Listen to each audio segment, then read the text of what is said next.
Folks, that's it. This is literally the very last year for Putin that's left for him to prove his citizens of Russia or allies to, justify this invasion, that all this was not for nothing.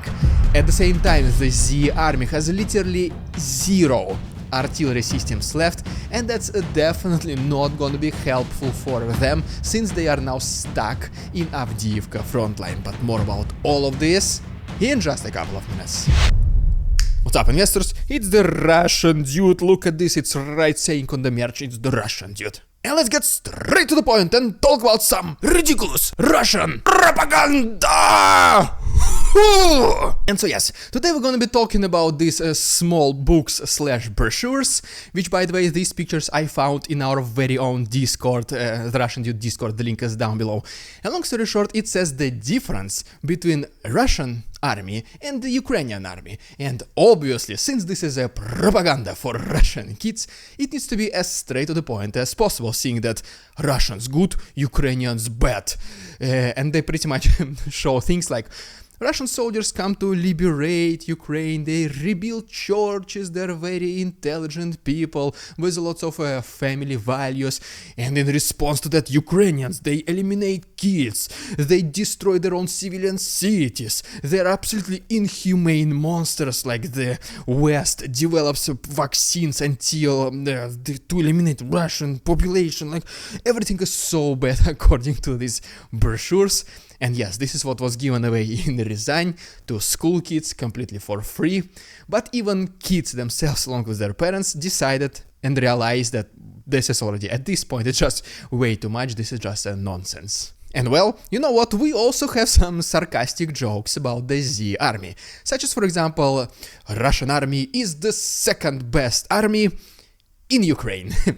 And this phrase recently made to our merch, which, by the way, you can buy right now. It is available in green color, and the reason I'm saying this because St. Patrick's is coming, and I want all of us to wear the green colors to represent the Russian Dude community. And for this, I'm giving you all 15% discount for every single green item from the store. Just use the code TRDGreen during checkout. The link to the store, therussiandude.com, is down below. And guys, please do hurry up and order it as soon as possible so the items arrive before the celebration. And personally, I'm going in this one as the Russian Dude military green color, which says ridiculous Russian propaganda in the back. Right, so now guys, let's get serious, and jokes aside, let's talk about first of all the response of the Z army for losing yet another vessel of their Black Sea fleet, which happened a couple of days ago. Then we're gonna switch our attention to the east of Ukraine, where Russians literally have zero artillery left and they are stuck in Avdiivka, and why this is the last year for Putin to prove himself. So yes, first of all, speaking about the response of Russians for losing yet another patrol ship is, unfortunately, as you would guess, they did pretty much something what you have guessed.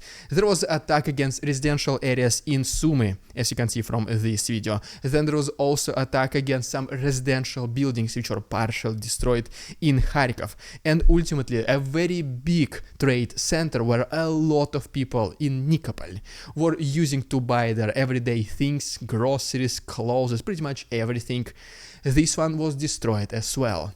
Ukrainian firefighters were trying to extinguish the flames for more than 5-6 hours, and in the very end they are finally able to do it. But unfortunately, the trade center is pretty much at this point damaged beyond recognition. It will need to be rebuilt from scratch. But as you can see, to sum up this chapter, Ukrainians were able to attack military target of Russians and sink one of their vessels from the Black Sea fleet. The response of Russians: 3 targeted attacks against civilian and residential areas.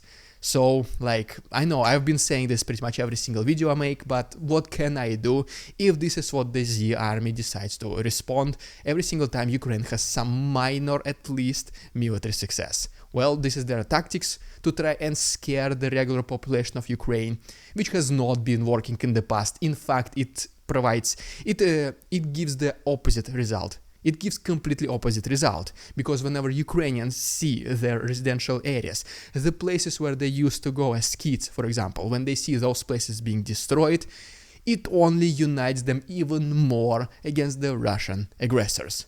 So once again, I have no idea why the Z army keeps doing this absolutely ridiculous tactic, but this is what they decided to proceed with. But luckily, Ukrainian air defense in the last 24 hours was able to intercept 38 out of 42 Russian Shahed drones, and also Russians unfortunately used 5 S-300 metallic cylinders, which looks like some of them were not intercepted. And just like I mentioned previously, Ukrainians are primarily targeting legitimate military targets of Russians, so let's talk about this right now.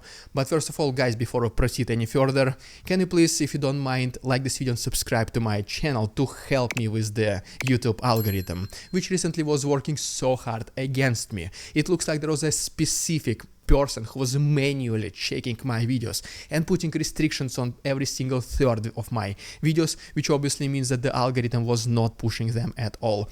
So right now, guys, I need your help in my battle against YouTube. Right now I need it more than ever, so thank you so much. And also, if you remember my offer to reveal my legs whenever we reach 242,000 subscribers, this offer still stands. So yet one more reason for you to subscribe, because it will be just nice for me, I guess, to stand up and stretch my legs. I've been sitting here for the last 3 days because we could not reach 242,000. So yeah, guys, please subscribe, thank you so much, and now let's continue. Right, and now as promised, let's talk about the situation in the east of Ukraine. But first of all, just a couple of quick words from the Russian territory itself, because there are some things worth mentioning which happened recently. And first of all, we make a stop in Kursk region, where one of the biggest iron ore refinery factory was recently targeted, and it was engulfed in a very big ball of fire. Russians, as always, said that, well, this was just an electric malfunction, something like this was just an error during the production.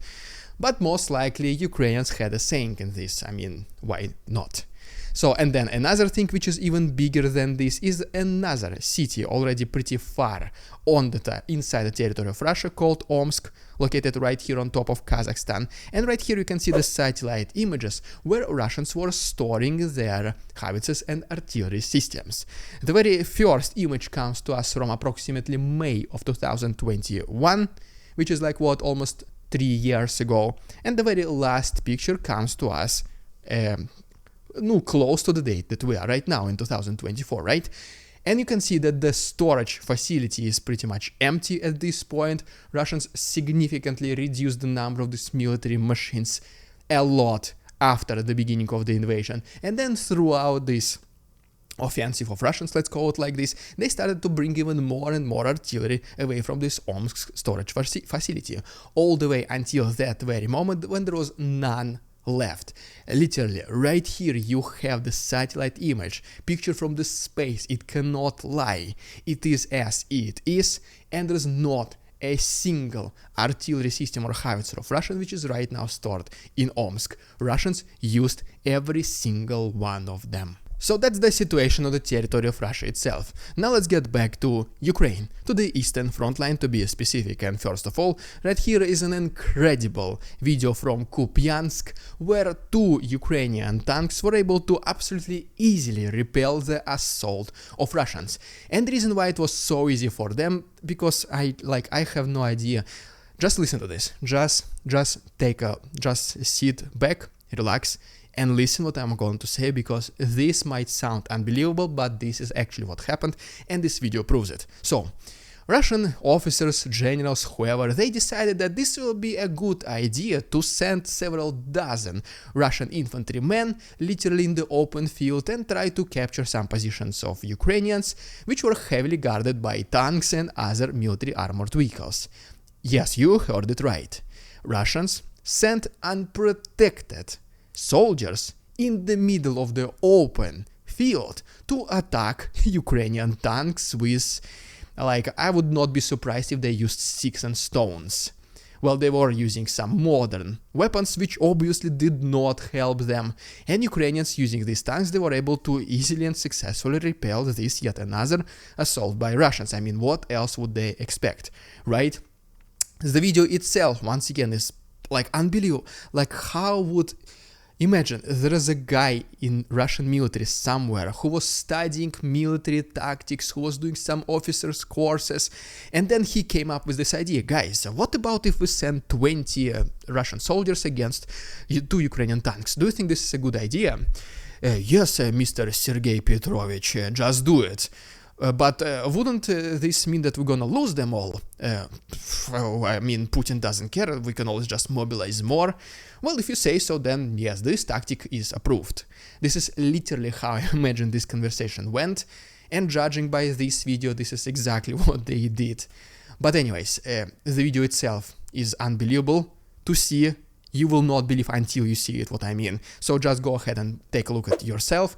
The full and uncensored version, as always, will be on my Patreon. Highly recommend you guys just to see the stupidity of the Russian military commandment. The link to my Patreon is down below. But wait, there is more. Because as we go a little bit to the south, to specifically to Crimea, Russians somehow were able to lose 3 more T-90M extremely modern battle tanks called Proryv.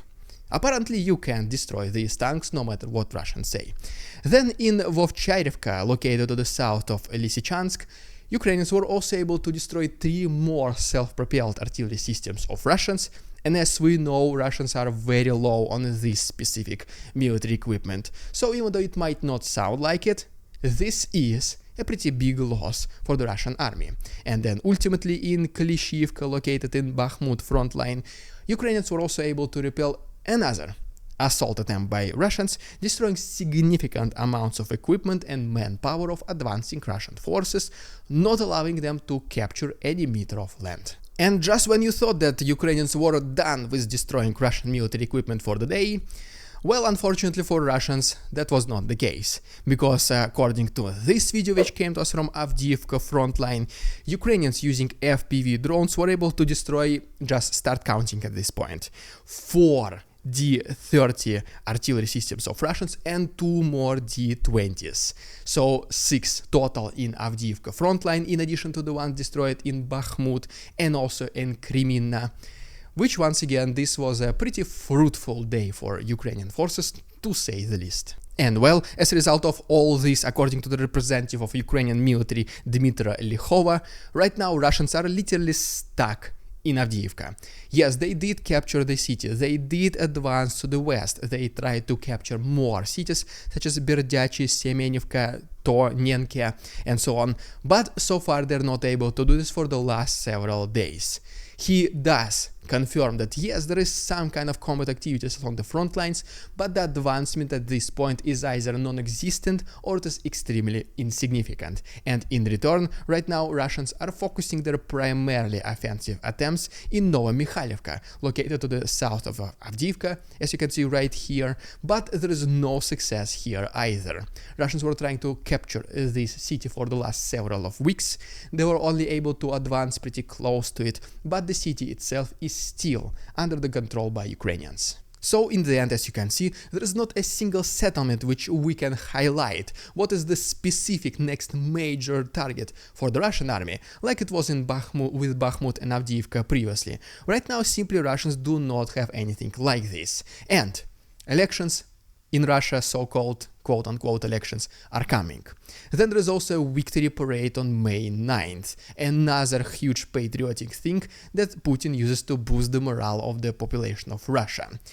And he simply will not have anything to present for these 2 significant events.